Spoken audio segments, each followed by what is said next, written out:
Hello. In the Crown of Aragon 639 years ago, it was February 15th, 1387.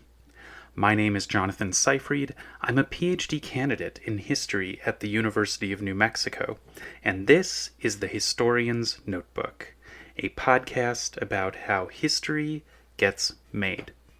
Season 1 is titled Multcara Companiona. We're looking at a document from each day of the first year of the reign of King Joan I of Aragon and Queen Violante de Bar. Let's begin today's document.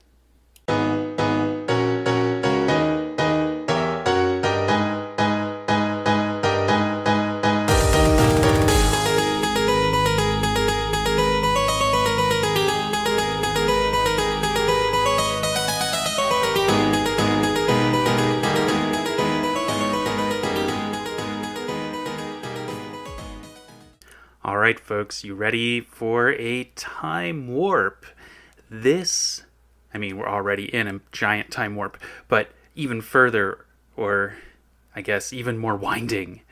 This document takes us back all the way to episode 2 from December 26th, the second day of 1387. If you weren't here for the beginning of the podcast, you might not know this, but the day for New Year's Day shifted.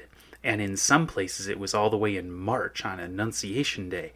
But in the Crown of Aragon, in this time period, they celebrated the new year and changed over the date of the year on December 25th. And so our first episode of the podcast, following along everything that happened in 1387, it was December 25th. And then episode 2, second day of the year, was December 26th.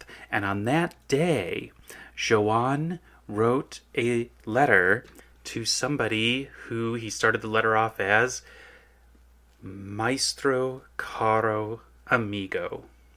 Maestro Caro Amigo. And this letter starts off the same way. But if you go back and look at our document from December 26th, episode 2, what you'll notice is that there's a difference in the addressee listed at the bottom of the letter. And this really threw me off. I didn't really connect it back when I first was working on this letter. I've actually seen a lot of letters from Joan and Violante to the master of the Hospitallers, Juan Fernández de Heredia, and they almost always in the address line at the bottom will have the term Rhodes, the master of Rhodes, because the title of the head of the Hospitallers was the master of Rhodes, as in like the island, the Greek island, Rhodes, because that's where the headquarters of the Order of the Hospitallers was located. By contrast, this letter's addressee line at the bottom gets into some really tough paleography at the end. The first part is pretty readable. It's a diriger, so directed to, magistro, the master, and then we got our tough word. The first letter is almost certainly an H. It just does not look like an H.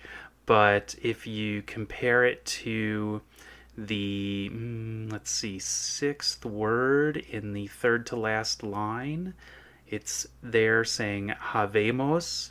That H, this particular scribe just puts like the hump of the H really high up.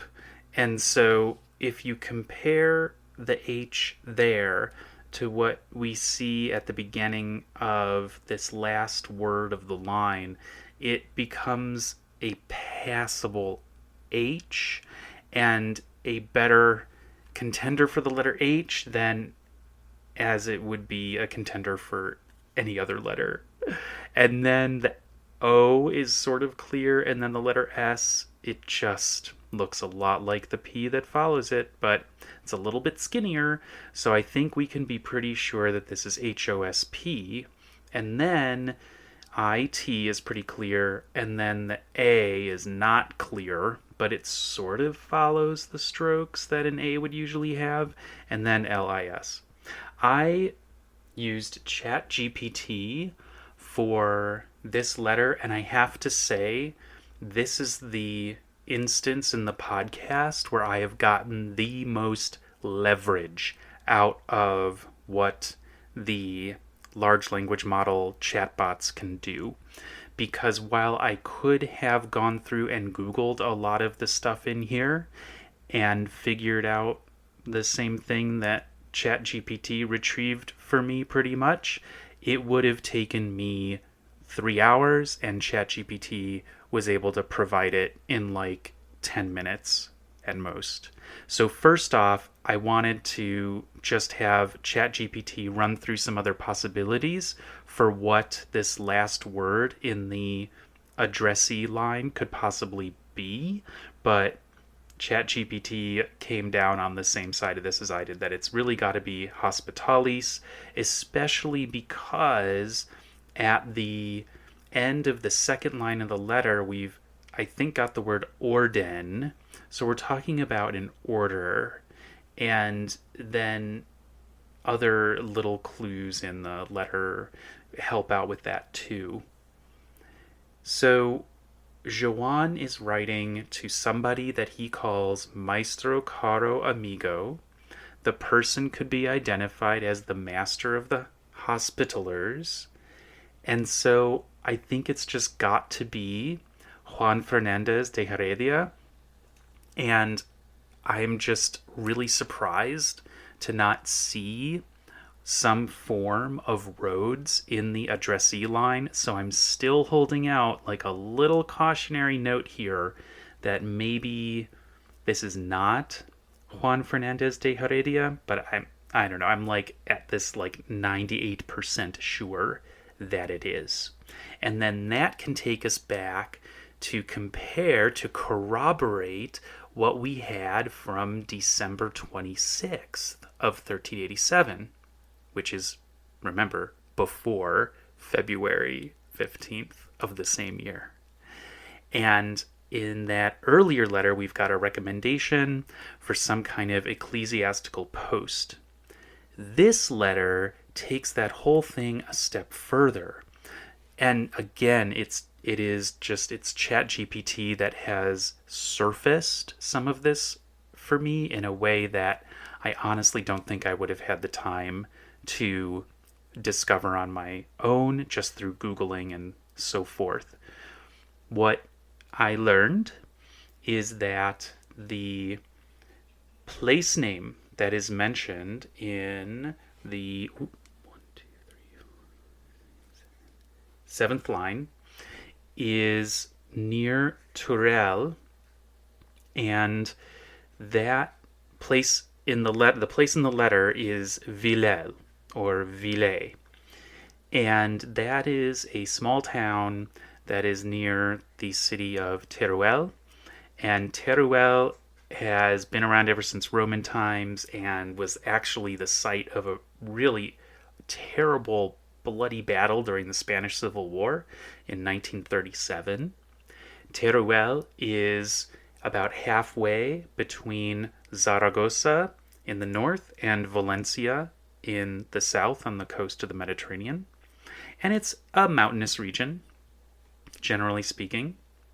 And so this particular location is in the province named after Teruel, and the town in this letter, mentioned in this letter, Villel, or Villel, is the site of what is today ruins of what was originally a Templar castle.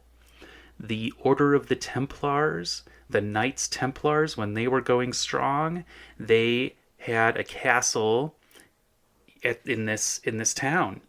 And it was part of their overall network of castles and so on and so forth.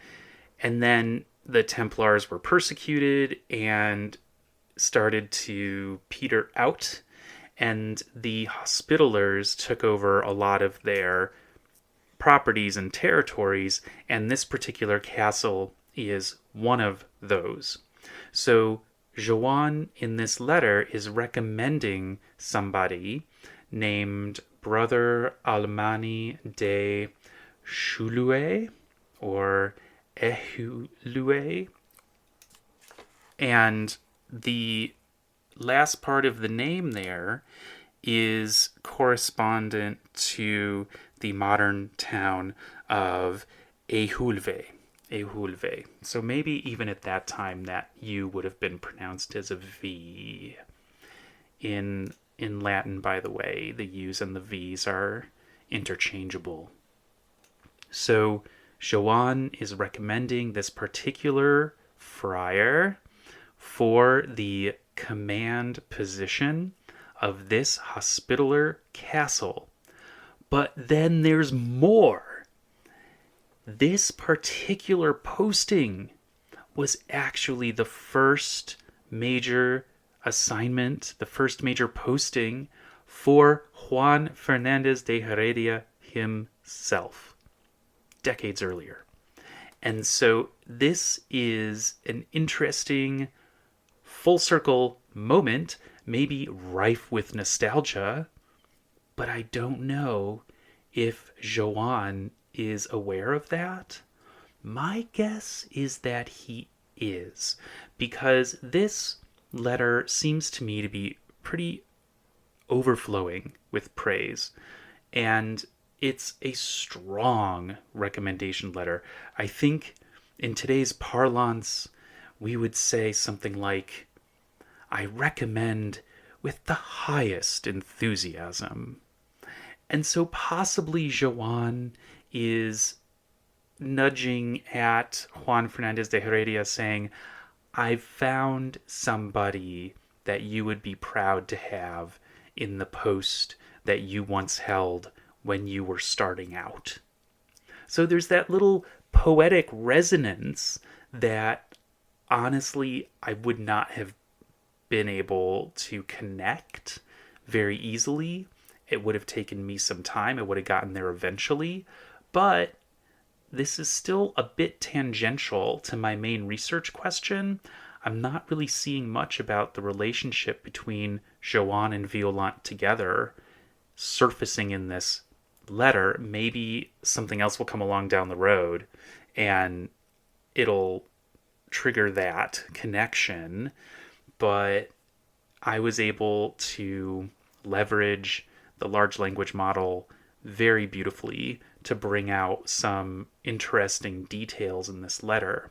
So I'm not one to say that you should always use ChatGPT or always use an AI chatbot. I'm just saying that if you use it cautiously and you practice with it and you don't give yourself over to it, but you remain open to what it could deliver for you, then you have a lot of benefits to be gained. And in other situations, I've been really like, oh, it was more of a waste of time to use ChatGPT. But in this situation, it really paid off.